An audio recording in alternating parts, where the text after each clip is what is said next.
Mumbai Pune Mumbai movie पाहिल्यापासून Tamhini घाट पाहायचं हे मनात होतंच. तर हॅलो गाईज, फायनली आम्ही निघालो ताम्हिणी घाट पाहायला. मागच्या वर्षी तर काही आयोग आला नाही, तेव्हापासून हे म्हणत होते की पावसाळा आला की आपण नक्की ताम्हिणी घाट पाहायला जाऊ. मग काही निघालो आणि ट्रॅव्हल करताना काहीतरी खायला पाहिजे म्हणून बनाना चिप्स घेतले. घरापासून ताम्हिणी घाट हे अंतर 45 किलोमीटर होतं. इतर दिवशी तर काही कुठे जाता येत नाही आणि विकेंडला सुट्टीमुळे प्लॅन होतो आणि नेमकं आजच सकाळपासून अजिबात पाऊस नव्हता, त्यामुळे थोडा मूड ऑफ झाला. पण थोडं पुढे आल्यावर अचानकच पाऊस सुरू झाला आणि खूप छान वाटलं. मग मुळशी डॅमच्या सेल्फी पॉइंटला थांबून काही फोटोज वगैरे क्लिक केले आणि मग पुन्हा मस्त सुरू झाला आमचा ताम्हिणी घाटाचा निसर्गरम्य प्रवास. मूवीतला स्वप्नील जोशीचा डायलॉग ऐकल्यानंतर वाटलं होतं की खरंच काय असेल एवढं, पण खरंच ताम्हिणी घाट खूप भारी आहे. अगदी स्वप्नील जोशीनं मूवीत वर्णन केल्यासारखं.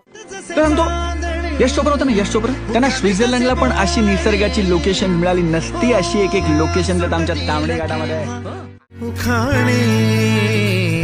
ना त्याला काही नाव नसावे, तुही रे माझा मितवा, ना त्याचे काही बंधन व्हावे, तुही रे माझा मितवा, ना त्याला काही नाव नसावे, तुही रे माझा मितवा, ना त्याचे काही बंधन व्हावे.